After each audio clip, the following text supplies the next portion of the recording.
गरीब गांव की बहू का सहारा बनी चार अमीर बहुएं। माँ देखो, भैया ने शादी कर ली और न जाने किस गांव की गवार लड़की को हमारे घर की बहू बना दिया। रिया की आवाज सुनते ही पूरा परिवार तुरंत दरवाजे पर खड़े दूल्हा दुल्हन बने आरव और गौरी के पास आता है। ये क्या आरव, तूने शादी कर ली, वो भी गांव की किसी गवार लड़की से जिसकी शक्ल से गवारपन झलक रहा है। आप सब ऐसा क्यों बोल रहे हैं? मैं गौरी से प्यार करता हूँ और मैं जानता हूँ कि ये बहुत अच्छी लड़की है। जो भी हो, लेकिन मैं इस शादी को नहीं मानती। जो रिश्ता मेरी इजाजत के बिना बना हो, उस रिश्ते का मेरी नजरों में कोई मूल्य नहीं। तभी घर के मुखिया महेंद्र मल्होत्रा वहाँ आते हैं। बस बहुत हुआ, शादी हो गई है और अब मैं इस पवित्र बंधन पर इस तरह सवाल उठाना बर्दाश्त नहीं करूंगा। आरव ने गौरी से शादी की है, इसलिए गौरी आज से इस घर की बहू है। लीलावती, बहू का गृह प्रवेश करवाओ, चलो। गौरी के चेहरे की खुशी परेशानी में बदल जाती है। वहीं थोड़ी देर के बाद लीलावती गुस्से में गौरी का गृह प्रवेश करवाती है और फिर सभी हॉल में आते हैं। भैया, गृह प्रवेश तो हो ही गया है, लेकिन अभी भी मेरे मन में एक सवाल है। आखिर आपको इस गांव की गवार से प्यार कैसे हो गया? मुझे गौरी के पैसे या चेहरे से नहीं, बल्कि उसकी सच्चाई और गलत के खिलाफ आवाज उठाने वाले नेक दिल से प्यार हुआ है। दरअसल बात कुछ यूं है कि बेटा, ये क्या तरीका हुआ बस चलाने का?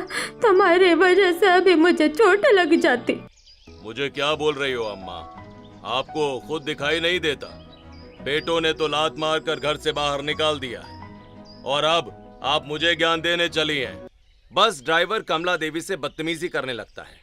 बाजार के सभी लोग खड़े होकर देखने लगते हैं और गौरी आगे बढ़ती है। दादी माँ कुछ नहीं कह रही है, इसका मतलब ये नहीं है कि आप उन पर दादागिरी करें। मैंने साफ साफ देखा है, आप गलत साइड से बस चला रहे थे। अच्छा, तो अब तू मुझे समझाएगी कि मैं गलत हूँ या सही? सैकड़ों की भीड़ में गौरी एक अकेली लड़की होती है जो गलत के खिलाफ खड़ी होती है। वहीं ये सारी चीज दूर खड़े विवान और आरव देख रहे होते हैं। भाई, लड़की में हिम्मत तो बहुत है, सैकड़ों की भीड़ में अकेली खड़ी है सही का साथ देने के लिए। यही चीज तो उसे सबसे अलग बना रही है। हाँ, लेकिन गरीब भी तो है, ऊपर से गांव की। लेकिन प्यार गरीब या अमीर देखकर नहीं, बल्कि दिल देखकर होता है। एक तरफ आरव लगातार गौरी को देख रहा होता है तो दूसरी तरफ गौरी बस ड्राइवर को सबक सिखाती है। अब तो सही गलत का फैसला पुलिस ही करेगी। वैसे आपके पास लाइसेंस तो होगा ना, क्योंकि जब पुलिस आएगी। अरे अरे अरे, पुलिस तक बात क्यों लेकर जानी है? अच्छा ठीक है, मान लेता हूँ मेरी गलती थी। मेरे पास टाइम नहीं है, वरना अच्छे से सबक सिखाता। चलो अब जाने दो। रमेश कमला देवी से माफी मांगकर वहाँ से चला जाता है। शुक्रिया बेटे, तूने सबके खिलाफ जाकर मेरा साथ दिया है। दादी माँ, मैंने आपका नहीं बल्कि सही का साथ दिया है, और सही का साथ हर इंसान को देना चाहिए। बेटे, तेरे यही सोच तुझे एक दिन बहुत आगे ले जाएगी। गौरी वहाँ से चली जाती है और मुस्कान के साथ पेंटिंग रखकर बेचना शुरू कर देती है। ये पेंटिंग सिर्फ मेरे लिए पेंटिंग नहीं, बल्कि इमोशंस है, अंदर की भावनाएं हैं, और मेरा सपना भी, जो एक दिन जरूर पूरा होगा। और इस घटना के बाद मैं छुप छुप कर गौरी को हमेशा देखने लगा। धीरे धीरे मुझे गौरी से प्यार हो गया और एक दिन मंदिर में मैंने गौरी से अपने प्यार का इजहार कर दिया और फिर हमने शादी कर ली। शादी करके आ तो गए हो तुम दोनों, लेकिन देखना, तेरी ये पत्नी इस घर में रह नहीं पाएगी। एक दिन खुद ही घर और तुझे छोड़कर चली जाएगी। मैंने आरव जी का प्रपोजल इसलिए स्वीकार किया था क्योंकि मुझे लगा था कि इस शादी के बाद मेरे परिवार की परेशानियां और जिम्मेदारियां कम हो जाएगी। लेकिन क्या मैंने सही फैसला लिया? गौरी खुद से सवाल करती है और फिर आरव के साथ आरव के कमरे में चली जाती है। फिर लगभग 5 दिनों के बाद सुबह 5 बजे। आज से सभी नौकरों की हमेशा के लिए छुट्टी।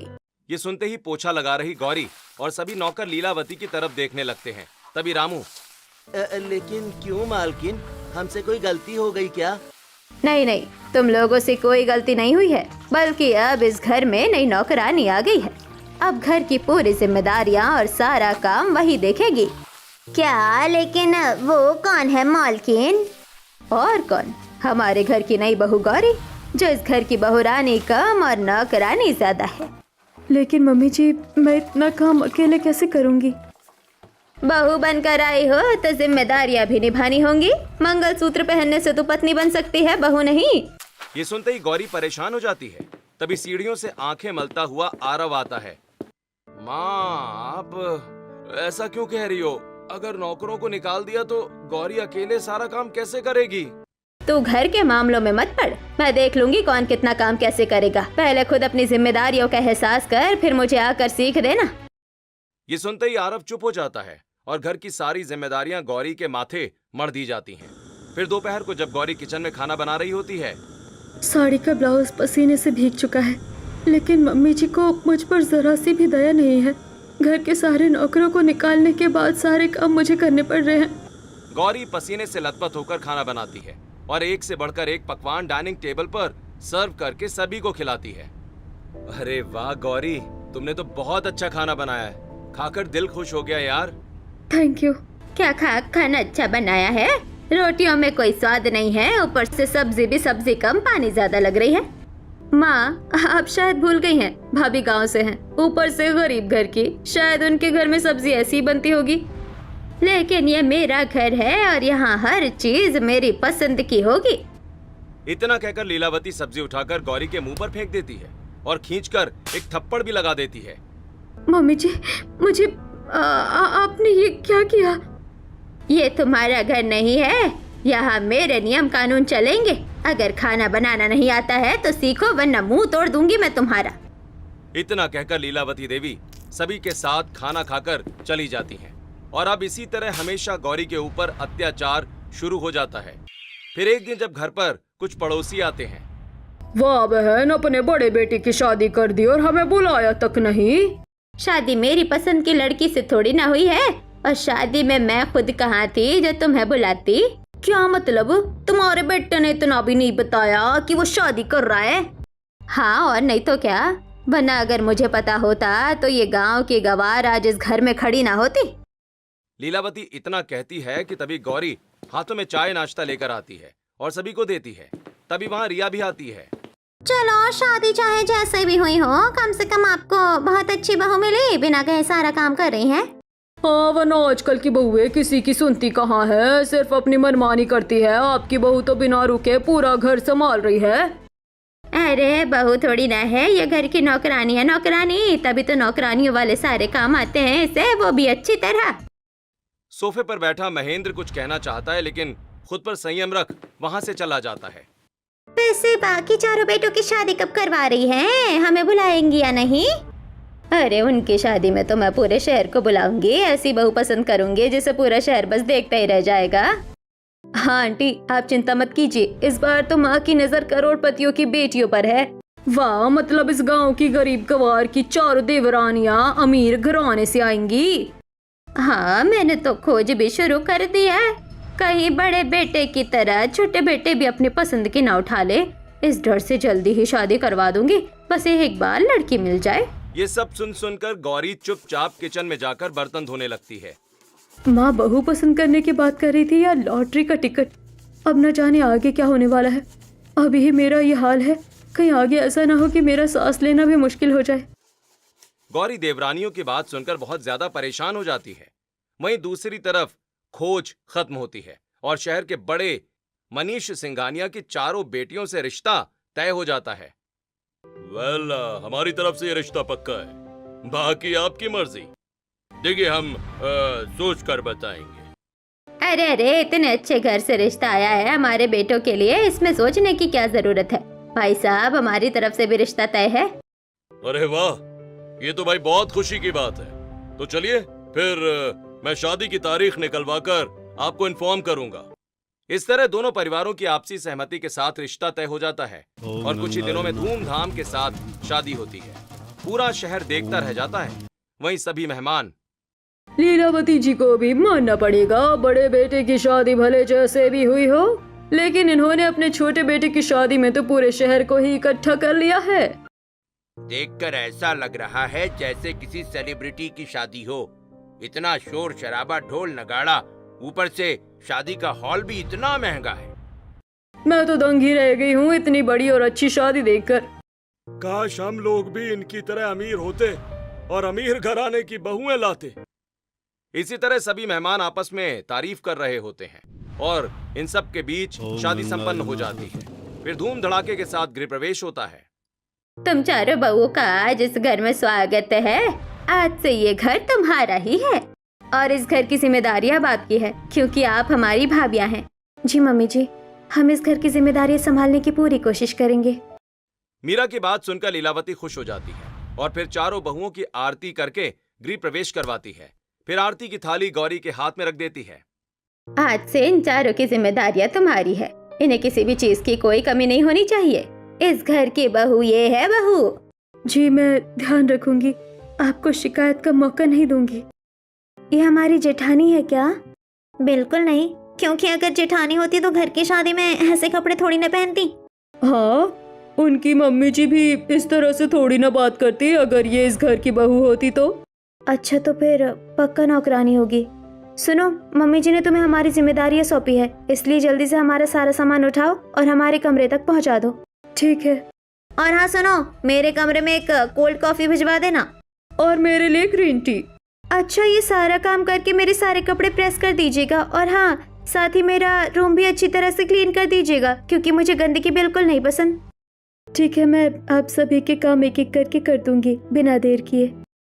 इतना कहकर गौरी तुरंत काम पर लग जाती है और चारों बहुओं का सामान उठाकर सीढ़ियों से जाने लगती है। हे भगवान, इतने भारी भारी बैग में उठाकर कैसे ऊपर पहुंचाऊंगी? कोई मेरी मदद करने के लिए भी नहीं है। उफ। गौरी जैसे तैसे सारा सामान नई बहुओं के कमरे तक पहुंचाती है और घर के कामों में लग जाती है। फिर अगली सुबह बहुओं की पहली रसोई में। आज हमारी पहली रसोई है, हमें तो कुछ खास बनाना भी नहीं आता। अब क्या करें हम? एक काम करते हैं, मीठे में हलवा बना लेते हैं, वही सबसे आसान रहेगा और फिर उसकी रेसिपी यूट्यूब से देख लेंगे। हाँ, ये अच्छा आइडिया है, हमें यही करना चाहिए। मैं अभी कढ़ाई चढ़ाती हूँ। इतना कहकर सिया तुरंत गैस पर कढ़ाई चढ़ाती है और चारों बहुएं मिलकर हलवा बनाने लगती हैं। लेकिन सिया फ्लेम तेज कर देती है, जिससे हलवा जल जाता है। हे भगवान, ये हलवा कैसे जल गया? अब हम सबको क्या खिलाएंगे? जले हुए हलवे का भरता, क्योंकि उसके अलावा हमारे पास और कोई ऑप्शन भी नहीं है। चारों देवरानियां परेशान होती हैं।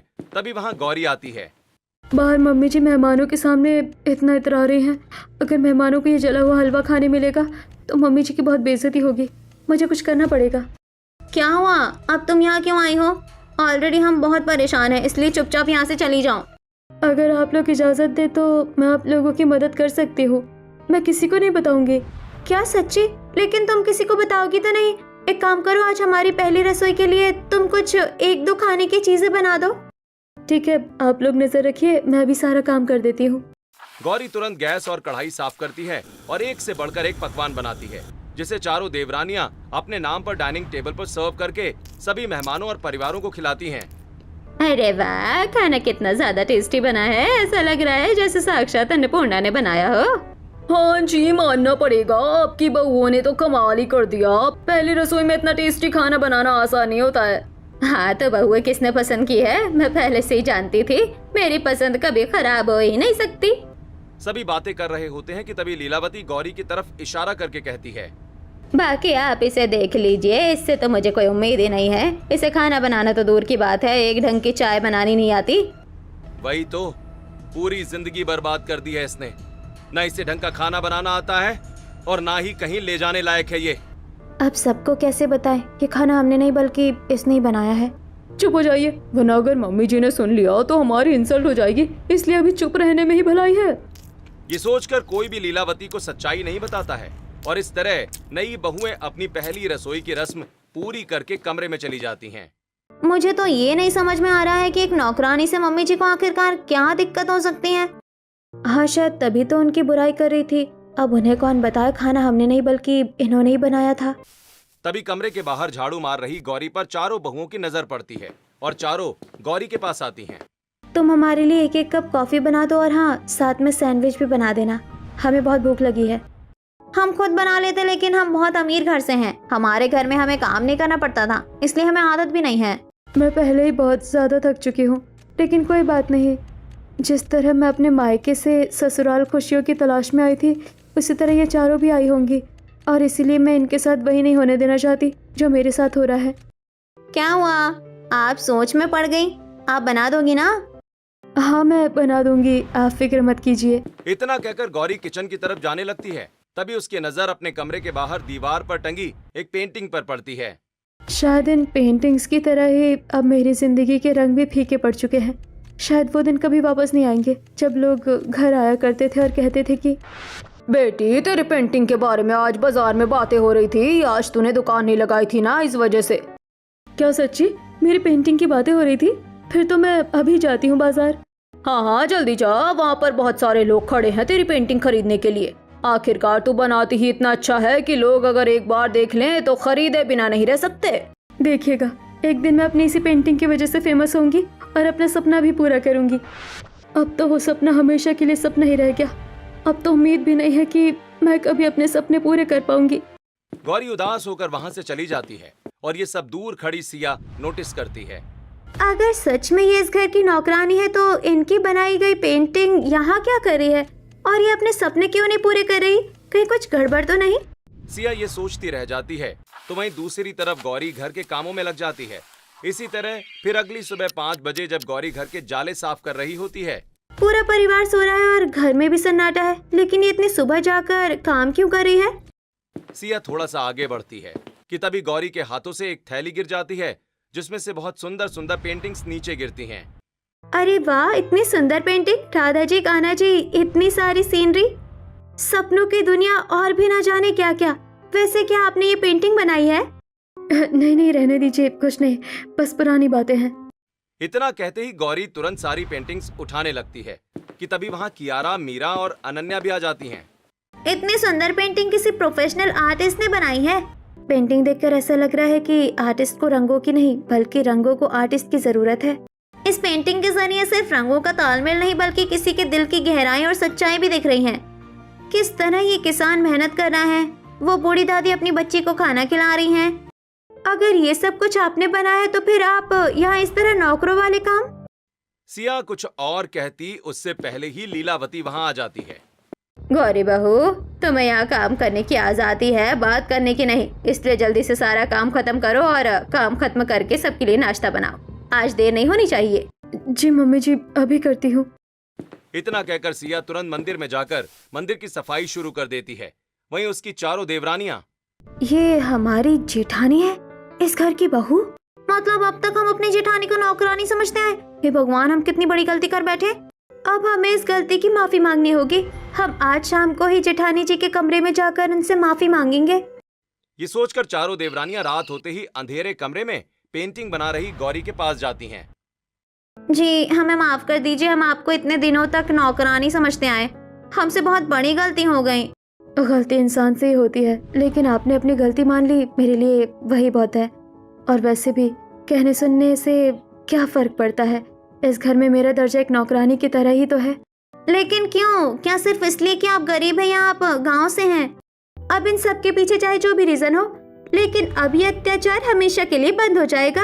हाँ, अब से हम मिलकर आपकी मदद करेंगे और अब आप अपना सपना पूरा करेंगी, लोगों की जरूरत नहीं। मीरा और सभी की बातें सुनकर गौरी भावुक हो जाती है। तुरंत अपनी देवरानियों के गले से लिपटकर रोने लगती है। क्या हुआ जेठानी जी, आप इस तरह क्यों रो रही हैं? क्योंकि इस घर में पहली बार कोई मेरे साथ खड़ा हुआ है। आरव जी शादी से पहले तो अच्छे थे, लेकिन शादी के बाद पूरे बदल गए। हाँ ननन जी, तो मुझे। ननन जी? क्या उन्होंने क्या किया? उन्होंने मुझे उस दिन। आपको पता भी है ये ड्रेस कितनी महंगी थी? मैं जानती हूँ आपने इसे जानबूझकर जलाया है। आप जल्दी से मेरे कपड़ों से दूर हो जाइए। इतना कहते ही रिया तुरंत गौरी के बाल पकड़कर खींचने लगती है। तभी आरव और लीलावती वहाँ आ जाते हैं। छोड़ दीजिए मुझे, छोड़ दीजिए, मुझसे गलती हो गई, मैंने जानबूझकर नहीं किया। मत छोड़ना रिया, ये इसी लायक है।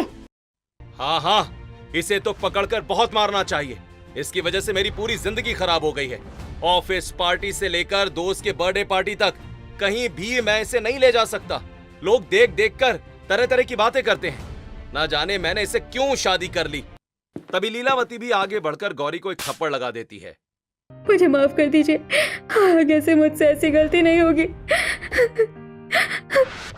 बस बहुत हो गया, अब और नहीं।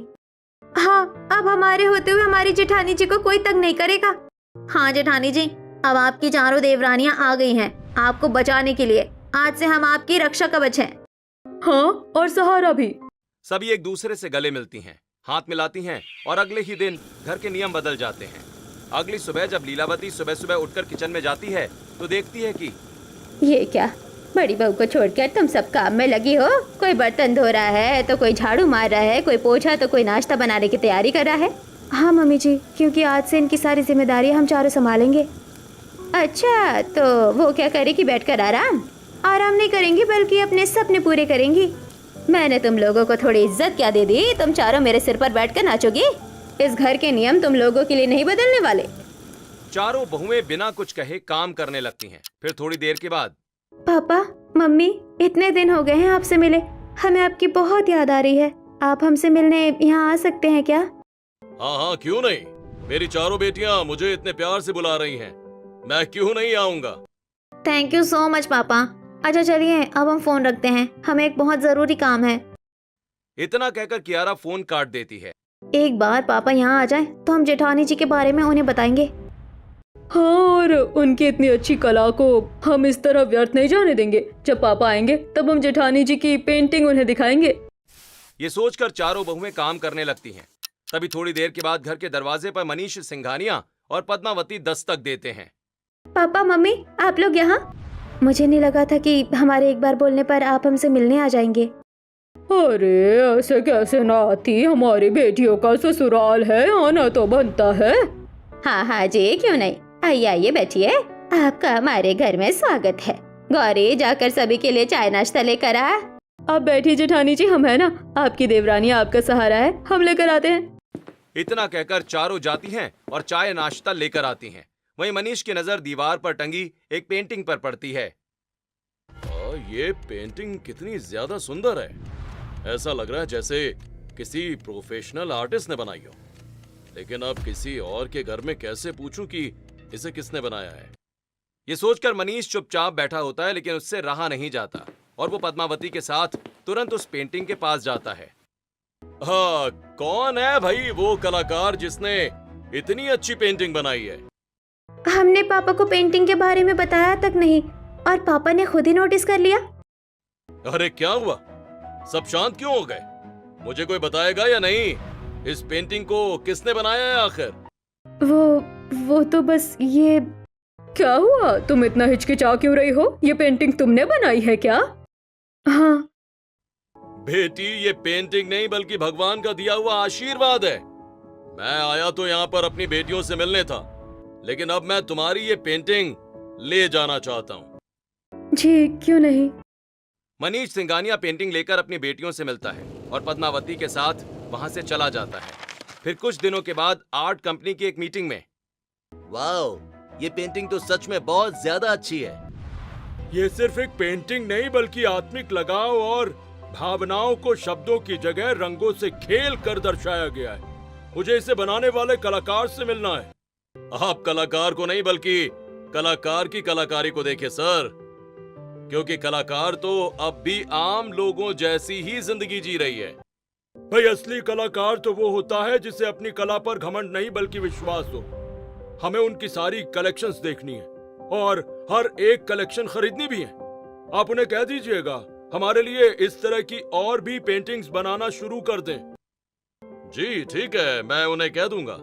इस तरह गौरी की पेंटिंग बाजारों से लेकर सीधे बड़े इंडस्ट्रीज तक पहुंचती है और कंपनियों द्वारा खरीद ली जाती है और यहां से शुरुआत होती है गौरी के असली सपनों की। मैं बर्तन धो लेती हूँ, आप तब तक आटा गूंद दीजिए। हाँ, ये सही रहेगा। अगर इस तरह हम काम बांट कर करेंगे तो काम भी जल्दी खत्म होगा और हमें ज्यादा परेशानियां भी नहीं होंगी। सभी कियारा की बात सुनकर अपने अपने काम पर लग जाते हैं। सिया बर्तन धोने लगती है, कियारा आटा गूंथने लगती है, तो वहीं अनन्या और मीरा मिलकर कपड़े धोना शुरू करती हैं। कपड़े धोने से तो फिर भी गर्मी कम लगती है, किचन का काम करने में तो हालत खराब हो जाती है। लेकिन जो भी हो, मुझे ये सोचकर बहुत खुशी हो रही है कि अब जेठानी जी अपना सपना पूरा कर पाएंगी और उनकी परेशानियां हमेशा के लिए खत्म होंगी। सच कहूँ तो मैं ये सारी परेशानियां उन्हीं के लिए तो झेल रही हूँ। इतने अमीर घर से होने के बाद इस तरह काम करना मेरे बस की बात नहीं।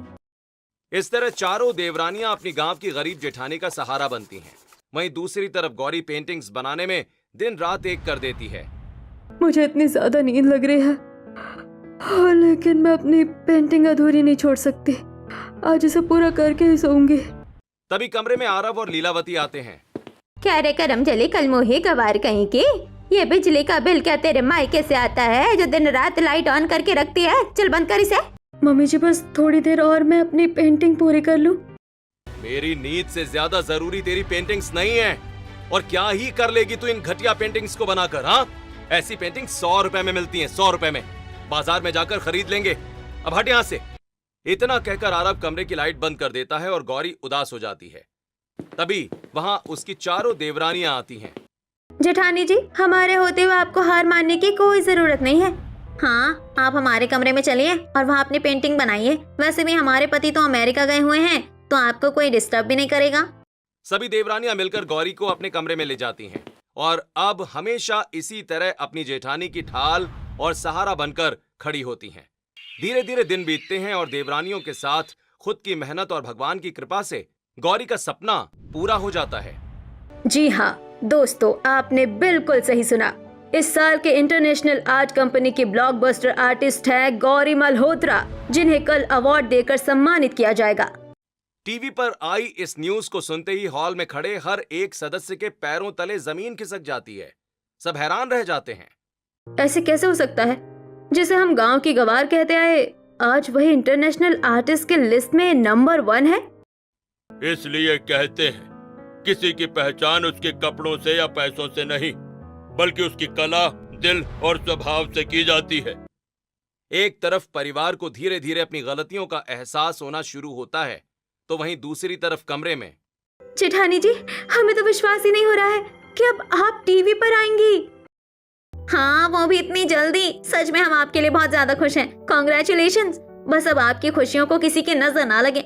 सही कहा कियारा, अब आपकी जिंदगी में हमेशा खुशियां ही खुशियां रहेंगी। अब आप देखिएगा, कल अवार्ड इवेंट में आप ही चमकेंगी। हाँ, हम आपको इस तरह बदल देंगे कि भैया भी आपको नहीं पहचान पाएंगे। मुझे विश्वास नहीं हो रहा, वो दिन इतनी जल्दी आ गया। कहाँ बाजारों में बेची जाने वाली मेरी पेंटिंग आज इंटरनेशनल तक पहुंच गई। सच में ये सब कुछ आप लोगों की वजह से हो पाया है। भगवान करे ऐसी देवरानी हर किसी को मिले।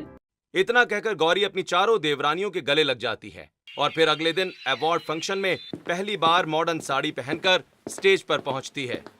वेल, आज ये अवार्ड गौरी मल्होत्रा को देकर सम्मानित किया जाता है।